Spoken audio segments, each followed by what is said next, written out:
Bonsoir à tous et mesdames et messieurs, bienvenue à cette édition du 20h à la une de ce journal. Ils réaffirment non seulement leur position, l'évêque de Bafia a été assassiné, mais ils déclarent aujourd'hui avoir des preuves.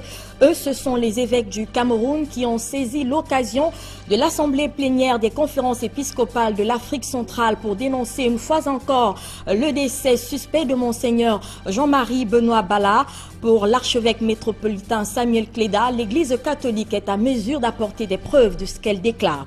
Douala, à l'épreuve des ordures ménagères, la cité économique est jonchée de tas d'immondices, incapable de faire impossible, plutôt de faire un pas sans apercevoir un bac à ordures plein à craquer. L'entreprise en charge de la collecte de ces déchets pointe un doigt accusateur vers des factures non payées, mais également vers un contrat désuet. Et puis l'on attend peut-être le bout du tunnel dans la sempiternelle question de la gestion du droit d'auteur au Cameroun. Les deux dernières sociétés en la matière, la SOCAM et la CMC, ont été fusionnés ce jour à Yaoundé. Un grand pas dans la gestion des droits d'auteur selon des artistes musiciens qui ont pris part à cette cérémonie. Voilà pour le sommaire, les détails c'est dans un instant.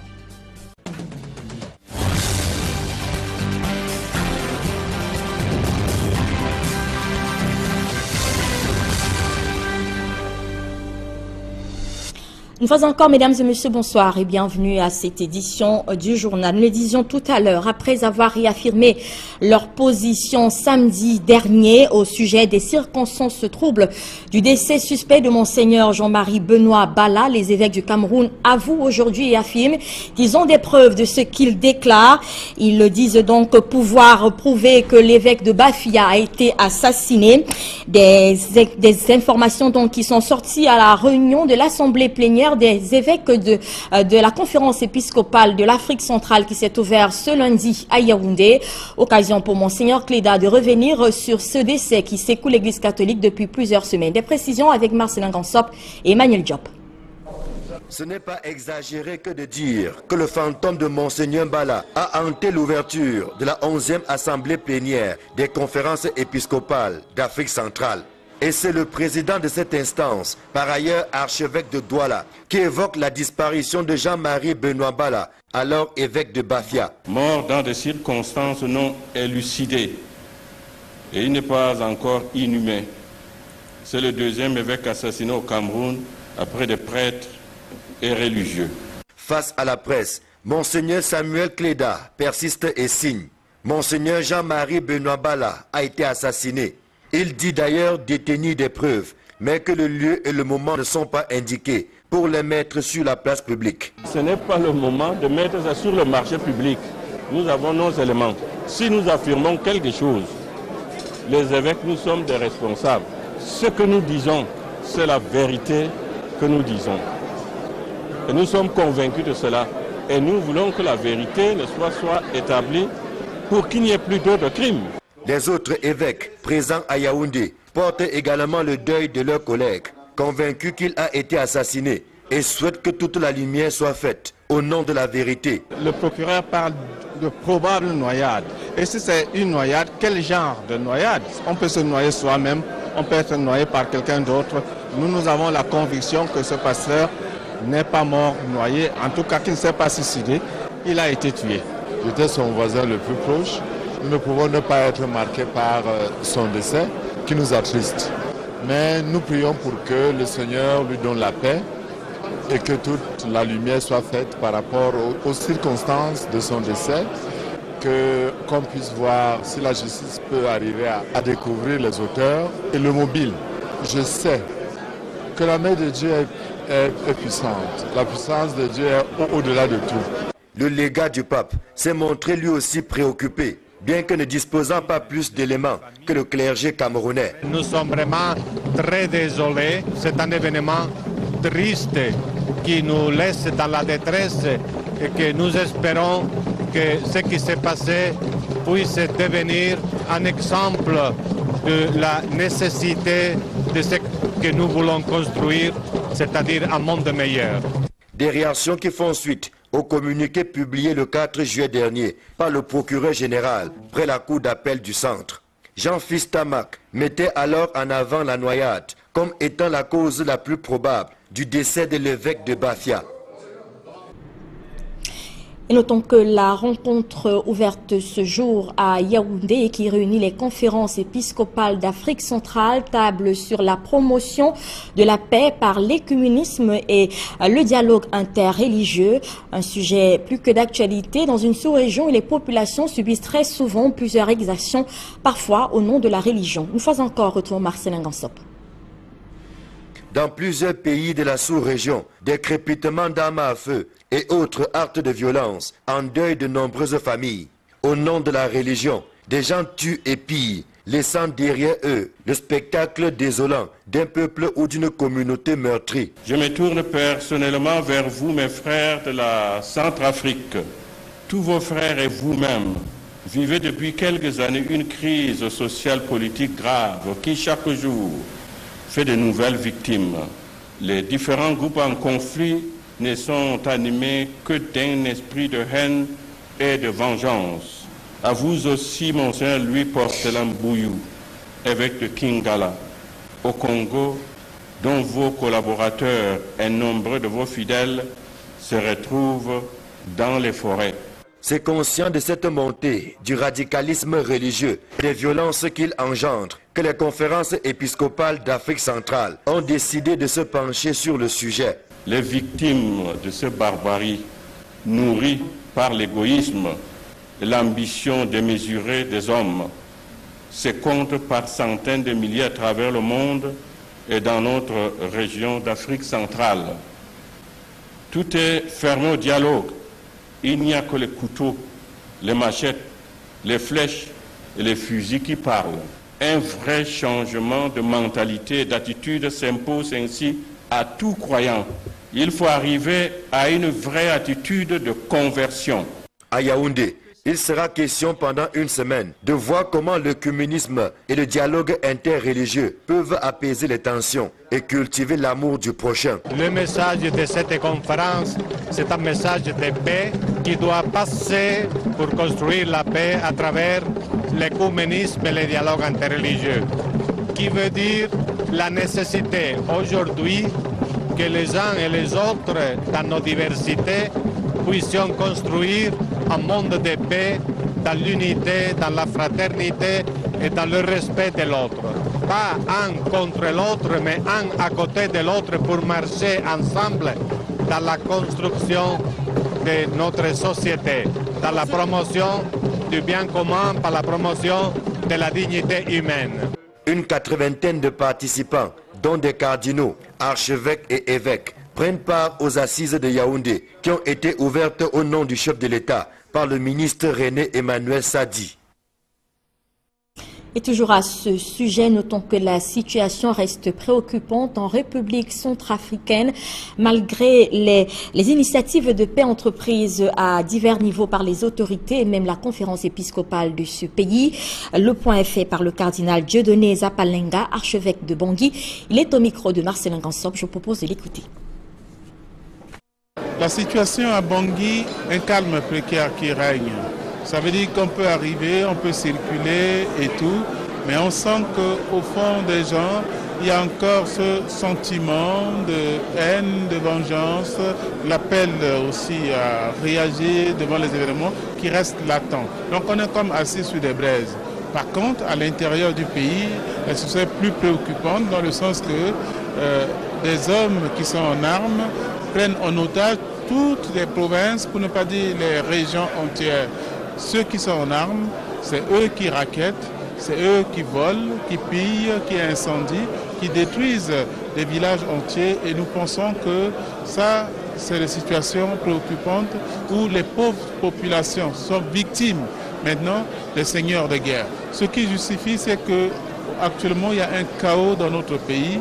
Et tout le monde s'improvise, préfet, sous-préfet, chef, parce qu'il a une arme. Et ils veulent maintenant prendre de l'or, prendre les diamants, et aussi avec les bœufs, être des chefs et collecter de l'argent, puisque l'État n'existe plus, l'État est faible. L'État est seulement à Bangui, mais à l'intérieur, vous avez beau avoir le préfet, vous avez beau avoir le maire ou les autorités, mais ces autorités jouent de rôle de figuration. Ils n'ont pas l'effectivité de leur autorité et c'est des désolations. Je vous le disais tout à l'heure, la ville de Douala est à nouveau à l'épreuve des ordures ménagères. Il est devenu quasiment impossible de faire quelques mètres dans la capitale économique sans apercevoir un bac à ordures inondé de déchets lorsque ces déchets ne sont pas tout simplement laissés à même le sol. Alors que les populations sont désemparées, l'entreprise en charge de collecter les ordures ménagères pointe un doigt accusateur vers un contrat désuet. En effet, elle était appelée à collecter 1500 tonnes d'ordures par jour dans la capitale économique. Seulement, la ville en produit bien plus. Des précisions avec Innocent Abega et Flavien Dongo. Des ordures ménagères inondent certains axes et lieux publics de la ville de Douala. L'image est insupportable par la population. Nous sommes près d'un bar ordures comme ça. Parfois, on fait 3-4 jours avant qu'ils aient quand même pensé à venir ramasser. Même passer, balayer, comme balayer souvent là, difficilement. On respire des odeurs toxiques. La poubelle que vous voyez en face de nous là, il n'y a pas de bac. Bon, quand on verse comme ça, parfois les gens, comme le camion ne passe pas pour les ramasser. Face à ce désordre urbain, les usagers ne cessent de décrier le phénomène. Des bacs à ordures qui débordent, toute chose qui amène parfois la population à jeter les ordures à même le sol. Quand le bac à ordures est plein, il faut qu'on le vide. Si on ne le vide pas, l'obligation, les ordures vont être au sol. Donc, il y a trop de désordre ici à la série dans le bac. Et j'ai pu verser même au sol, même quand le bac est vide. Et les parents encouragent même les enfants de faire ça. La ville de Douala est donc malade. Non seulement elle souffre de l'incivisme des populations, mais plus grave, des ordures qui peinent à être débarrassées par des employés de la société en charge de la collecte des déchets. La ville de Douala, maintenant, est l'image habituelle de la ville de Douala quand il pleut. Non loin de la direction de la structure, un bac à ordures plein d'ordures qui attend désespérément d'être vidé de son contenu.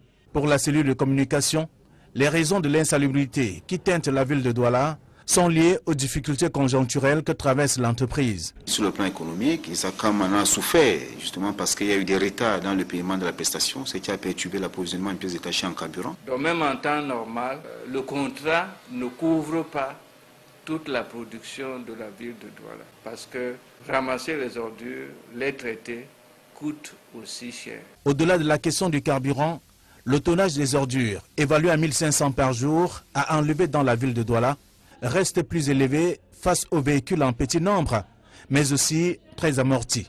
Quoi qu'arriver en fin de contrat d'une durée de 5 ans, le renouvellement du parc automobile, annoncé depuis le mois de janvier par l'entreprise, n'est toujours pas effectif. Entre-temps, l'image de la ville de Douala reste écornée par des ordures à certains endroits, transformées en une zone de production des mouches. C'est donc une image qui pourrait malheureusement encore durer. Tout à fait autre chose à présent, plus de 20 ans après son adoption en zone CEMAC, quelle est la véritable valeur de la carte rose? L'interrogation est au centre de la 18e session extraordinaire du Conseil des nationaux de la carte rose zone CEMAC. La rencontre a été ouverte ce lundi à Douala. Cette assurance censée faciliter la gestion des risques et le règlement des sinistres dans la zone CEMAC rencontre encore plusieurs entraves dans son implémentation. Des assureurs dénoncent par exemple des arrestations arbitraires de leurs clients. Éric Marcel Ndjomo pour les détails. Selon les experts de la finance et des assurances, l'utilité de la carte rose CEMAC n'est plus à démontrer dans le flux transfrontalier. Grâce à ce document, les véhicules peuvent aller et venir dans les pays de la zone CEMAC en toute assurance. C'est l'un des instruments mis en place par les chefs d'État pour faciliter, encourager et permettre une fluidité dans la circulation des hommes et des biens dans la sous-région. Seulement, au-delà des textes affinés au fur et à mesure par les acteurs au fil des sessions du Conseil de bureau et de la volonté politique des chefs d'État d'œuvrer selon les discours pour une véritable intégration sous-régionale, les entraves à l'essor et aux valeurs de la carte rose CEMAC restent nombreuses. Il y a des pays dans lesquels on a des difficultés parce que très souvent, nos assurés sont gardés à vue dans des gendarmeries sans autre forme de procès. Très souvent, les véhicules assurés sont mis en fourrière au mépris du droit, au mépris des textes de la CIMA. Et donc, la carte rose est extrêmement importante parce qu'elle permet d'essayer de trouver des solutions commune. Le Tchad est l'un des pays clairement pointés du doigt dans ce registre. Créée depuis 21 ans, la carte rose CEMAC a fait du chemin, mais reste encore loin de ses objectifs de départ. Les questions de recouvrement et de règlement rapide des sinistres continuant à entacher cet instrument. Je le disais également tout à l'heure, ça chemine-t-on finalement vers le bout du tunnel dans la gestion des droits d'auteur au Cameroun. C'est en tout cas ce à quoi veulent croire les artistes musiciens qui ont pris part ce lundi à la cérémonie de signature d'un traité de fusion entre la CMC et la SOCAM, deux anciennes sociétés de gestion collective de l'art musical qui ne font désormais plus qu'une. Peut-être un nouveau jour dans ce secteur. On voit tout cela avec Élisée Bogba et Guy Zogo. La fusion CMC-SOCAM est désormais une réalité. C'est par la signature d'un traité de fusion à Yaoundé que cet acte a été matérialisé. La fusion-absorption, c'est toujours un apport, c'est une restructuration. Et la SOCAM va apporter son répertoire, son actif, son passif à la Cameroun Music Corporation pour rebooster les choses. Et la meilleure nouveauté, c'est aussi les textes. Vous savez que dorénavant, le président du conseil d'administration ne sera plus élu en assemblée générale. Il sera élu par ses pairs. Et ça va atténuer les tensions dans le style, il faut faire des campagnes électorales. Il faut déjà tirer une leçon d'humilité. Mais ça ne veut pas dire qu'il faille être amnésique, non. C'est une bonne chose pour l'avenir. C'est une bonne chose pour essayer aussi, entre guillemets, de réconcilier les artistes entre eux. Mais une chose est évidente, c'est que cette fusion ne doit pas nous rendre amnésiques. Chacun sait ce que l'autre a fait. Mais seulement, il vaut mieux un mauvais arrangement qu'un bon procès. Nous ne pouvons pas jouer la musique dans un pays en guerre. Et nous devons aider le chef d'État. Il y a assez de problèmes au Cameroun, des problèmes à Bamenda, de nos frères anglophones, au Grand Nord, une guerre qu'on nous impose de Boko Haram. Nous les artistes, ça a assez bavardé. Le chef d'État a donné des prescriptions fermes au Premier ministre. Ce n'est que la continuité qui est en train de suivre son cours là pour le moment. Pendant des mois, le comité technique de fusion des deux sociétés de gestion collective a travaillé pour rendre cette issue possible, d'où les appels lancés aux artistes pour que ce processus soit conduit à son terme. Je soutiens cette action et parce que non seulement j'ai vu un grand nombre d'artistes ayant participé à cette manifestation, surtout à cette réunion, je souhaite seulement que ça aille de l'avant et que nous allons très vite au niveau de la fusion et puis l'Assemblée générale très rapidement, dans 2 semaines. Je veux simplement leur dire que chacun essaye de taire son ego parce que nous avons cette maladie en nous, le syndrome de je sais tout. Mais je souhaiterais simplement que chacun de nous garde une certaine humilité, de reconnaître la valeur de son frère. Les artistes sont tous d'une même mère et d'un même père.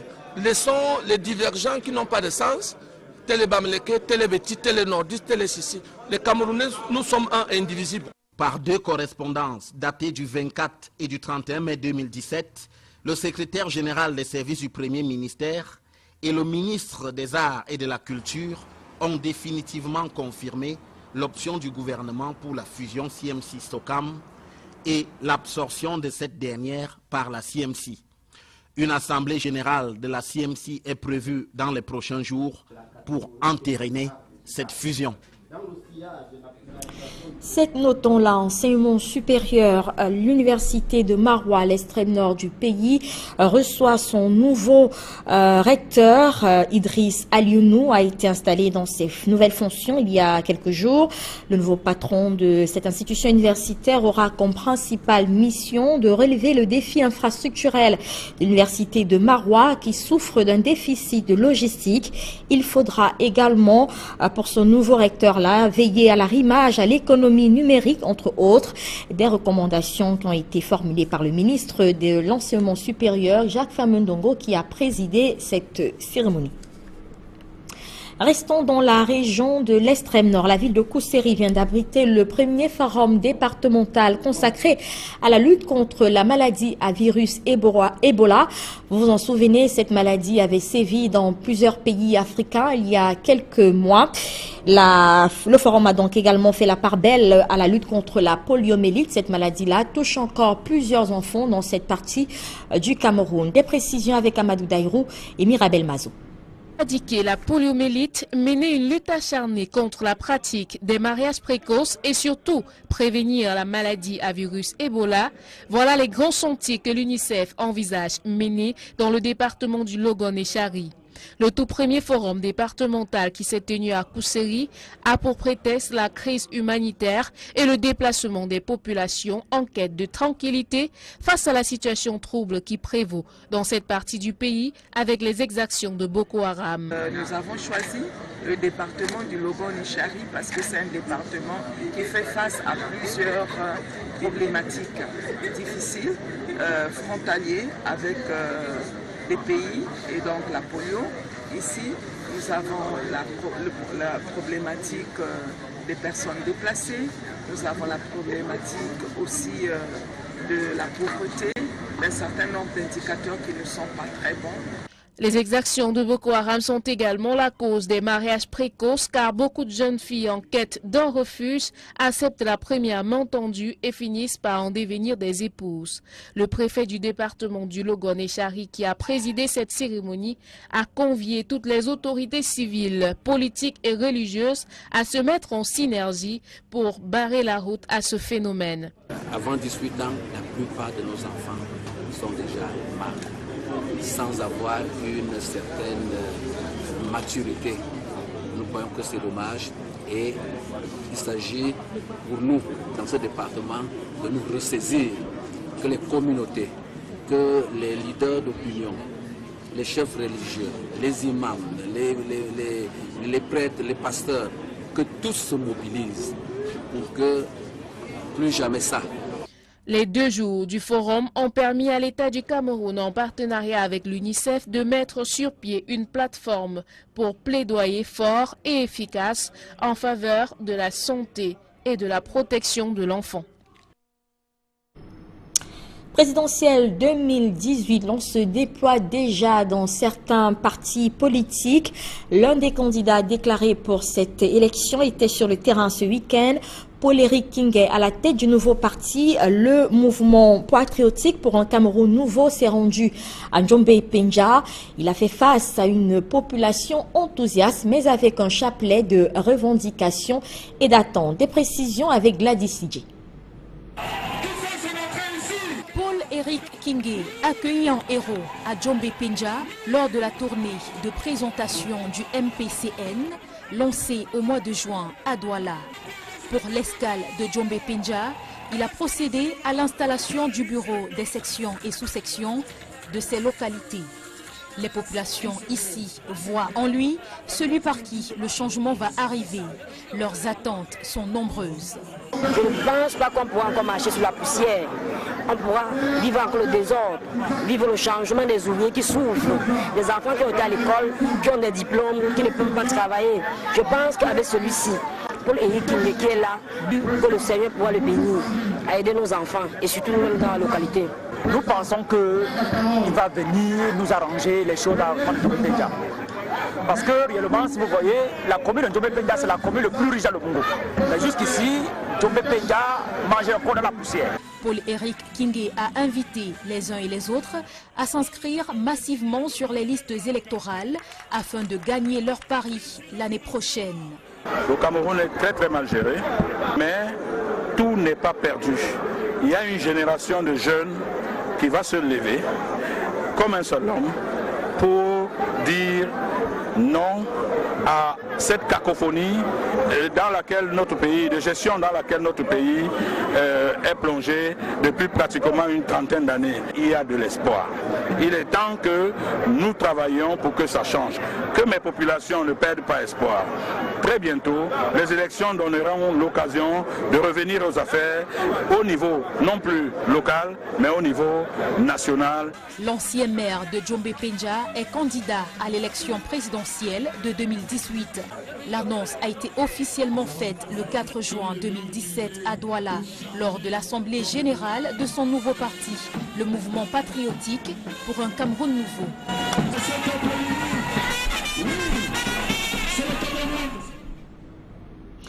Ordonnons aux frontières à présent, c'est officiel. L'accord du 31 décembre 2016 ne sera pas respecté en République démocratique du Congo. Les élections générales ne pourront pas se tenir avant la fin de cette année.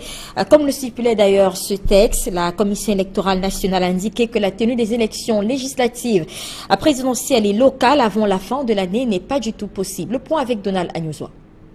La Commission électorale nationale indépendante, par la voix de son président Corneille Nangaa, a fait savoir que la tenue des élections présidentielles et législatives en République démocratique du Congo ne sera pas possible avant la fin de l'année. La déclaration qui filtre de la réunion sur le processus électoral à RD Congo, organisée au siège parisien de l'Organisation internationale de la francophonie, vient balayer du revers de la main l'accord signé le 31 décembre 2016. Cet accord, conclu entre l'opposition et la majorité au pouvoir sous l'égide de l'Église catholique, prévoyait que les élections présidentielles, législatives et locales soient organisées simultanément au plus tard en décembre 2017. Or, selon le président de la commission électorale, les bonnes conditions de sécurité dans plusieurs provinces du pays telles que souhaitées par l'accord, et notamment au Kasaï, ne permettent pas pour l'instant un déroulement correct du scrutin. Pour mémoire, la RD Congo traverse une crise politique profonde, aggravée depuis peu par le maintien au pouvoir du président Joseph Kabila,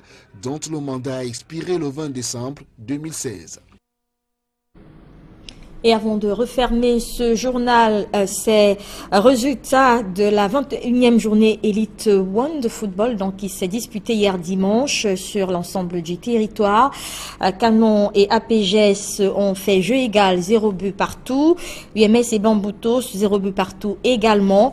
Colombe a pris le dessus sur Astre, 1 but à 0. Et Sport a été battu face à Petit FC, 1 but à 0. Yon Sport Academy a pris donc le dessus sur Union de Douala, 2 buts à 0.